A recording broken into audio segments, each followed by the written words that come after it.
Hello everyone and welcome back to my channel Sparkle English, where I teach you how to improve your level of English. My name is Jennifer and I will be your teacher today. So in today's lesson, we are going to correct the punctuation of this short, creepy story. I'm going to read you 3 short pages and you have to correct any punctuation or capitalization errors.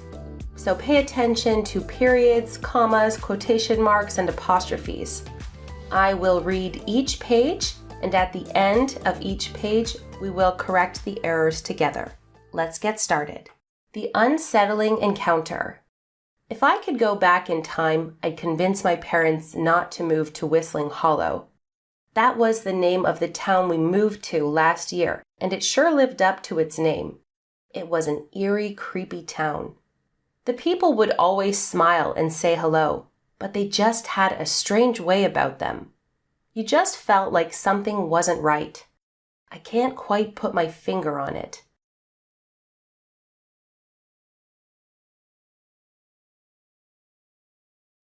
Okay, so now let's correct the punctuation. First, we need to add a comma after time because this is an introductory clause. If I could go back in time, comma, I'd convince my parents not to move to Whistling Hollow. The next comma we need to add is after year. That was the name of the town we moved to last year.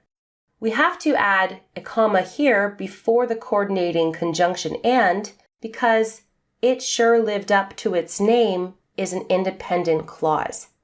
And here, this apostrophe with its is incorrect. There should be no apostrophe because we are looking for the possessive form of it. Its. We're not saying it sure lived up to it is name. We want to use the possessive without an apostrophe. And now we need to add a comma between eerie and creepy because these are coordinate adjectives. So when 2 adjectives are of the same type, describing the same noun, we have to use a comma between them. The next comma we need to add is after hello.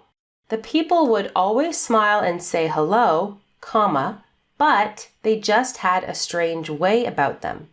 Again, we need a comma before this coordinating conjunction because it is followed by an independent clause.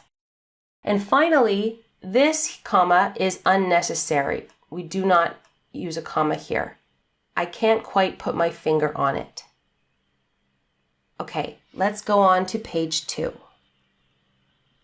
Start unpacking the boxes in your bedroom, my mom said. Your father and I are going to buy some groceries. We'll be back in an hour. I started unpacking my belongings and organizing my bedroom on the 2nd floor. All of a sudden, I heard a knock on the back door. I ran downstairs and opened the door, but no one was there. As soon as I went back upstairs, I heard knocking again.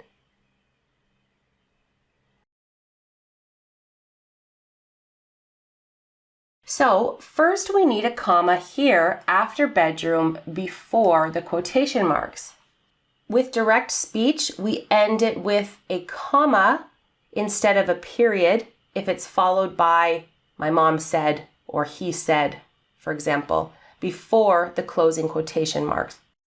Now here, your father and I are going to buy some groceries. This is incorrect. This should be your, Y-O-U-R. Because we are not saying you are, we're using the possessive form, your father. And finally, we're missing closing quotation marks after the period here. We have to close this quotation. Now we have an unnecessary comma here. This comma is incorrect. I started unpacking my belongings and organizing my bedroom on the 2nd floor. Organizing my bedroom on the 2nd floor is not an independent clause, so we do not use a comma here. Now we need a comma after sudden. All of a sudden, comma, I heard a knock on the back door. And here we are also missing a comma. I ran downstairs and opened the door, comma, but no one was there. We need a comma before this coordinating conjunction because no one was there is an independent clause. And finally, we need one more comma in the last sentence. As soon as I went back upstairs, comma, I heard knocking again. This is an introductory clause, so we also need a comma. Now let's go to the final page. By this point, I was starting to feel a little freaked out. I decided not to go downstairs to answer the door. I slowly peered out the window to see if I could see anyone outside. A man in a hooded sweatshirt was standing right in the middle of the lawn. He was wide-eyed and staring directly at me. I screamed. Fortunately, my parents arrived home and came in the front door. The man must have heard them making noise because he scurried away after that. Luckily, I never saw that man again.